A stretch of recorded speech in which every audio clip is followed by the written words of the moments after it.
Rav Pinchas Friedman, dans son livre fabuleux Kedai hu Rabbi Shimon, soulève une question fondamentale.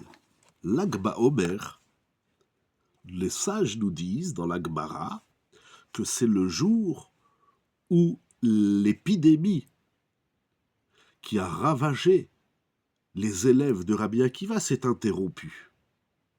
Pourquoi on ne dit pas que Lag BaOmer, c'est le jour de la simcha des élèves qui ne sont pas morts? Nous avons vu que Rabbi Akiva avait 5 élèves, que eux ne sont pas morts, et avec eux, il va relancer la Torah. Alors, pourquoi on attribue la simcha à l'arrêt de l'épidémie, et on ne dit pas que la simcha, c'est qu'il y en a qui ne sont pas morts? Question très importante, très forte. Si on attribue la joie à l'arrêt de l'épidémie, ça veut dire que les élèves qui sont morts, eux aussi, ont une part dans cette joie. Laquelle? Il rapporte au nom du Maguid Akadosh de Koznitz, dans son livre Avodat Israël, qui dit quelque chose d'incroyable. Il dit la chose suivante. Atalmidim achadashim shel Rabbi Akiva, Rabbi Shimon bar Yochai vechaverav. Les nouveaux élèves de Rabbi Akiva, Rabbi Shimon bar Yochai et les 4 autres, Tiknu et kafdal et elef talmidei Rabbi Akiva arishonim. Ils ont corrigé, si on peut ainsi dire, les 24 000 qui sont morts. Car en vérité, ces 24 000 qui meurent sont en vérité des grandes âmes, des grandes neshamot.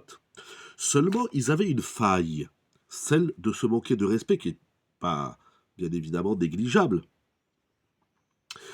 Mais ça veut dire que ceux qui sont restés vivants, ils n'ont pas fait un travail que pour eux-mêmes, à l'égoïste, mais ils ont pensé et ils ont introduit les morts dans leur travail. Ils ont dit, on ne peut pas dire, ils sont morts, ah ben tant pis pour eux, ils ont fait une faute, ah ben tant pis pour eux. Non, ils ont fait un travail même pour ceux qui étaient morts. Ça, c'est énorme.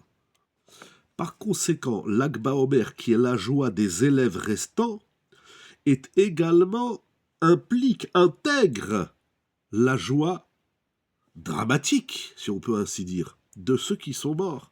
Parce que ceux qui sont restés vont élever l'âme de ceux qui sont partis, de ceux qui sont morts. Alors il faut comprendre qu'est-ce que ça veut dire arranger l'âme des morts et qu'est-ce que ça veut dire élever l'âme. Mais en tout cas, ils n'ont pas fait un travail que pour eux-mêmes en solo à l'égoïste, ils ont intégré ceux qui sont morts dans leur avoda.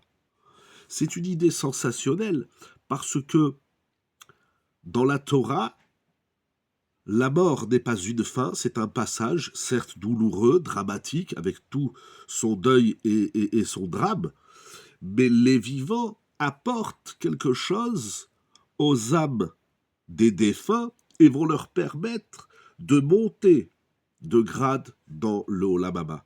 Lag BaOmer, ce n'est pas que la joie des restants, mais elle devient par leur exercice également la joie de ceux qui nous ont quittés. Bonne journée dans la joie pour tout le monde.